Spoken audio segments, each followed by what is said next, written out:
Hi, I'm Cheryl, And I'm Chris. and we're with the 502 Review.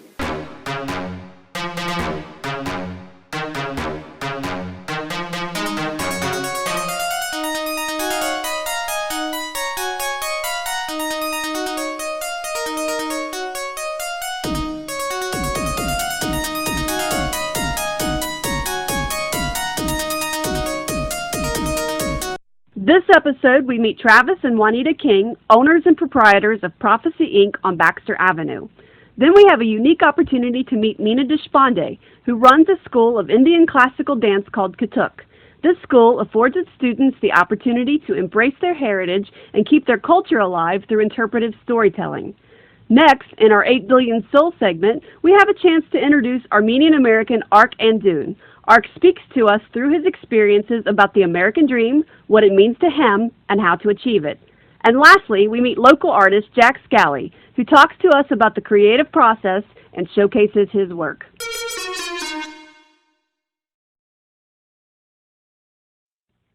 We visited Prophecy Inc. on Baxter Avenue.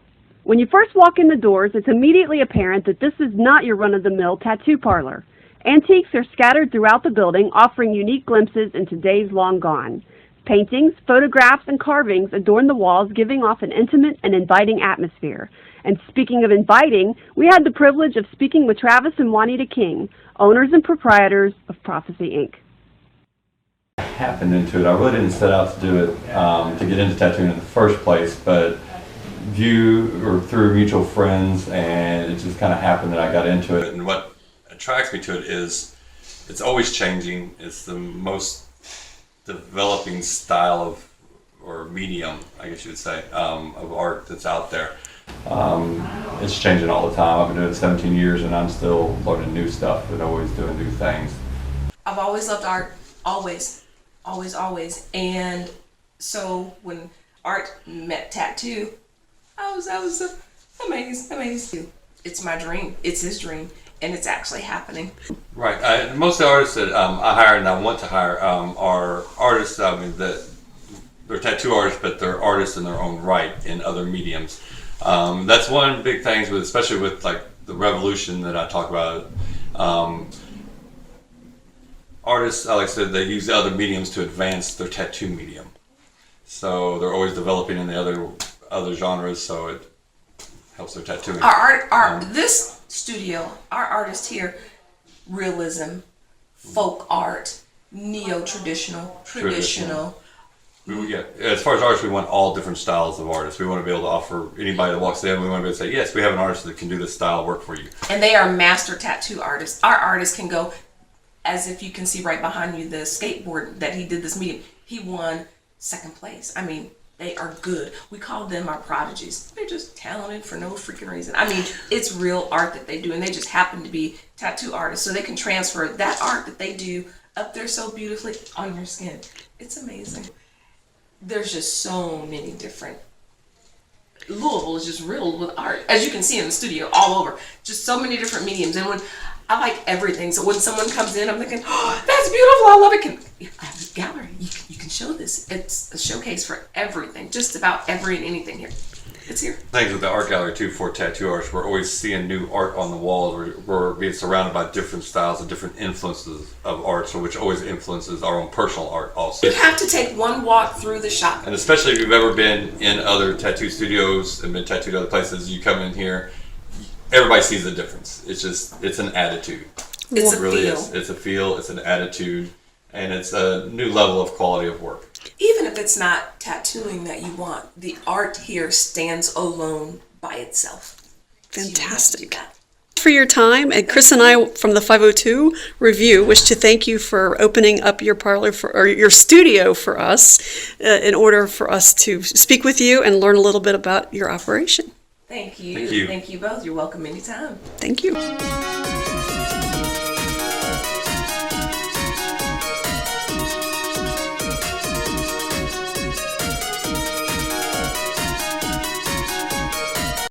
I started learning Kathak when I was about 10 years old.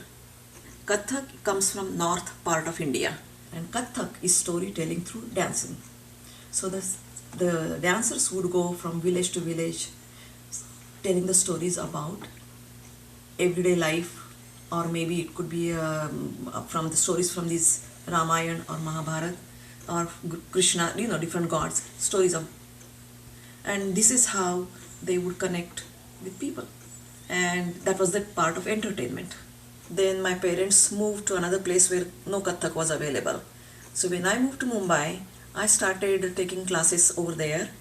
Then got married, came to this country, then children, life, the whole life. When I was like about 34 years old, my husband had this opportunity. He was on a sabbatical. We went to India, and I had told myself that I was going to learn something. My mother kept saying, you are living in the richest country in the world and you are not doing anything.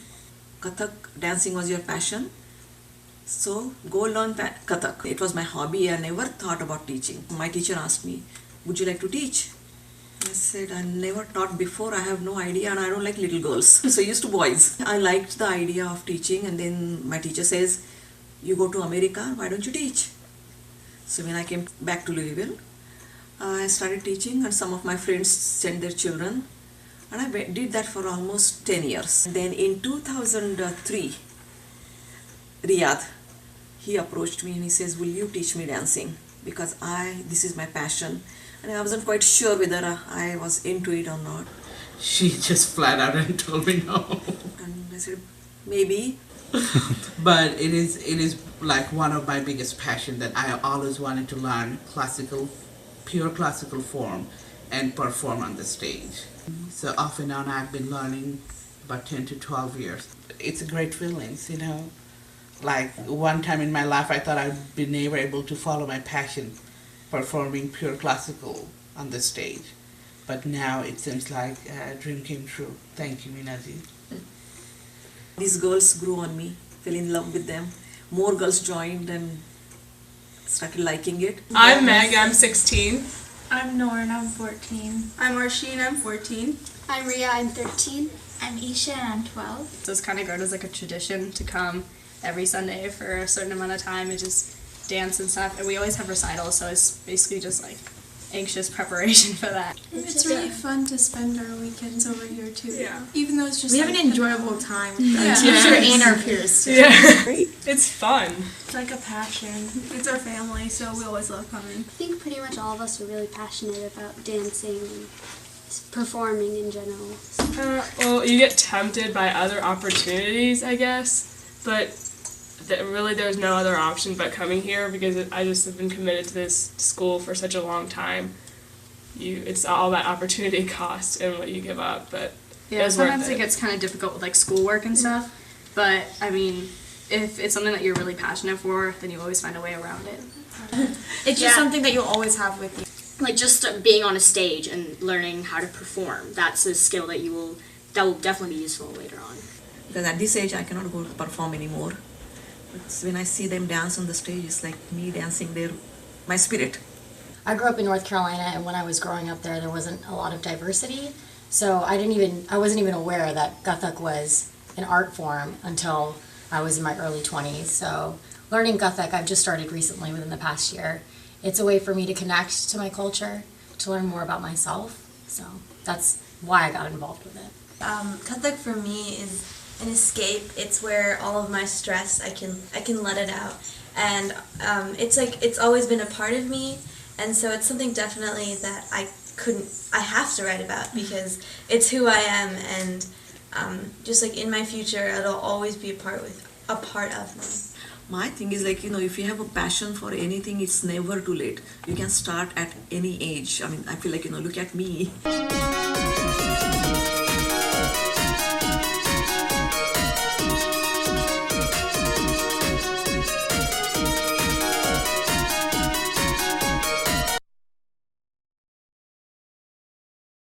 Sponsorship opportunities available. Contact Chris or Cheryl via the website addresses on the screen.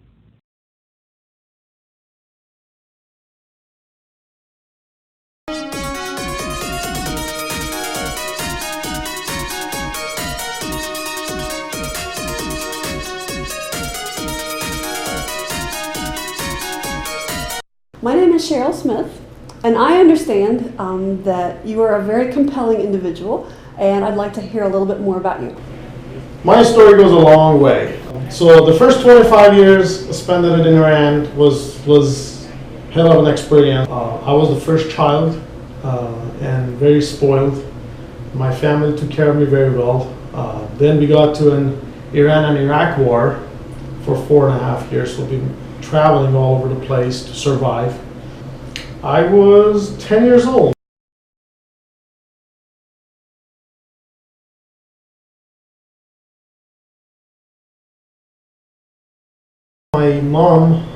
My mother was working in a library. I can assure you that I read every single book of that library. Okay. Spent it from my 20 years to 25 psychology and understanding who I am, what humanity means, and how to connect. If you go back to my teenager, what I saw, and people were dying left and right, and you're 20 and you can't even communicate with somebody, it was a very bad side effect to me. I met my wife. After 3 months, we decided to get married.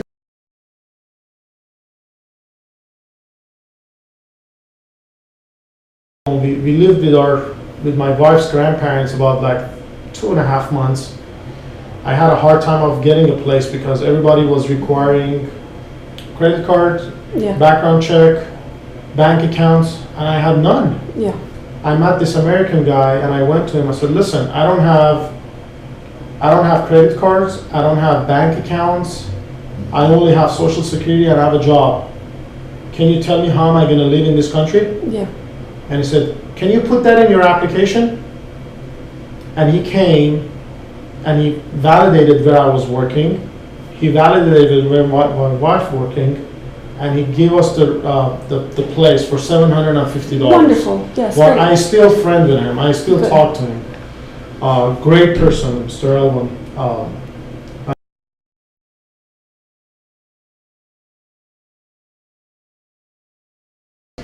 Where am I going to be as a box boy? Yeah. They're going to put me as a cashier maybe 2 years from now, and then possibly I'll be a store manager 10 years from now. How much money I'm going to make? I started asking all those questions for myself. The $1 million question from me was what I want to be. So now you're in a country, it's full of opportunity. What do you want to do? I said, I want to do something that has to do with advertising. In this country, it's all about advertising. Yes, it is. That's what I chose, basically. So I wanted to do something with advertising, and I thought printing, printing used to be the second largest industry in the U.S. Yeah, I can see this. Yeah. I took a pay cut, but I knew what the future's going to be. After spending enough time in operation, learning all this stuff, I started training others. I guess I become automatically a manager, but I wasn't a manager, to be very honest with you. I couldn't even deal with one person. Sure. I had a lot of struggles. I had to learn how to deal with people. I promised myself that I'm going to learn a word a day. After 10 years, it's going to be, 36,500 words? Yes. I think I can communicate. You probably can. Quitting is not an option. Anything that I can do to help myself, because I knew, again, you're getting to management. If I could only speak Armenian, I was going to be very limited. I had to speak English. I had no choice. And I never hesitated to say words wrong. I started kind of thinking that way instead of, oh my God, if I say this word, they're going to laugh at me. Okay? And my perspective was, okay, the forward button arc. That's what you need to be focused on. And that's what I focused on. So I became a warrior, basically. I became a fighter that nothing can beat me down unless I'm dead. Yeah. Unless I'm not exist anymore. Then yeah, I'm a dead horse. You can kick me now. So it's the mindset. It's what you want. The first thing. Listen, a lot of people are living a life without goals. I can't understand how. Pick a goal. What do you want to be? How do you want to be? And start focusing on it. Without it, you're lost. You're lost in a jungle that you don't know what the direction is. You have to have goals, whatever it is. I don't care if it's a short term or a long term, but you have to have one. If you don't have goals, you don't have mission, you don't have desire, you can't build, you can't motivate yourself. Listen, life is so hard out there. What keeps you motivated to live a life every day?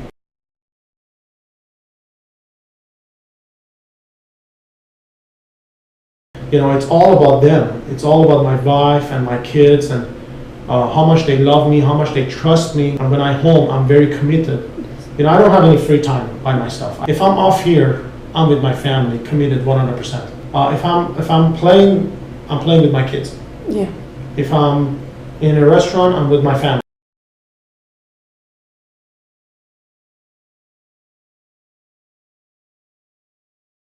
If I was gonna continue my aggressiveness that I had in California here, I would promise I wouldn't have 0 employees. It wasn't gonna work. Yeah. I had to change my mind. I had to change my mindset. I had to maneuver around a lot of things. This facility is like my baby. Yeah. Because when I walked in, there was absolutely nothing in there. And now there's 80 employees with their families and feeding from here. And you can't even hardly walk.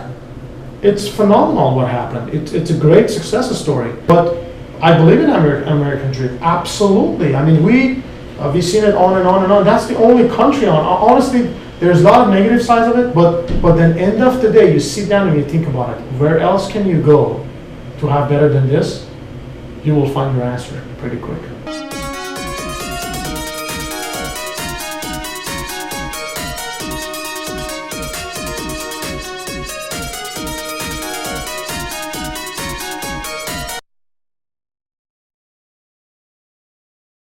Sponsorship opportunities available. Contact Chris or Cheryl via the website addresses on the screen.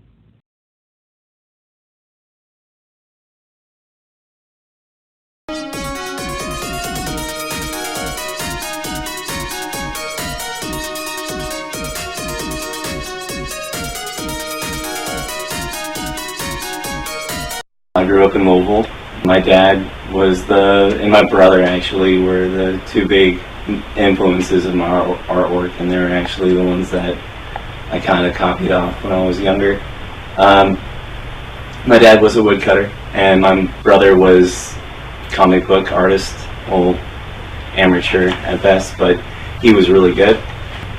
I kind of realized that I had a little bit of talent myself until about 8th grade, and I won my first art competition. From that point on, I went to high school, and I kind of lost the interest for it for a while. I got influenced by a lot of different things. Louisville, of course, was the biggest influence, just the culture and meeting different people, different artists locally here that influenced my work. And from that point on, I've just been doing what is internal, I guess. I got really interested in the whole 70s psychedelic kind of ordeal, and I'm really interested in sci-fi and comics and everything like that, anime. When I first learned how to draw was in 5th grade. I taught myself from anime books, and that's kind of how I learned how to draw people. It's not the greatest way to learn how to draw people, but from that point on, I got really into graffiti. I didn't actually go out and do graffiti myself, but I would take canvas and take paint markers and do the best way that I can, the lettering and the styles and everything from that. Acrylic, pastel, charcoal, watercolor, color, pencil. I've worked with almost everything. I don't really, when I make something, I don't really make it for someone. I just make it. It's just kind of like a fire burning inside of me. I just kind of have to get it out. Art is another world. Big, but I would like to get my artwork in galleries. I would like to get my artwork in museums where they can be taken care of, because I don't do a very good job. I kind of just hang them up and they're there. I would like to see people see my art for how I see it and actually care for it as much as I do, and want to show it to other people. A whole nother world of emotion and pride and joy, even sadness out of it if they really want to, because it's a lifestyle. It really is, and if they want to do it and they want that lifestyle, would say, don't stop, keep on doing it. I mean, that's what I've been doing, and it does get hard. It gets really hard sometimes, to the point where you just want to stop. But if you do have the inspiration and you have the passion, and don't necessarily even need the talent, you just need the passion to do it.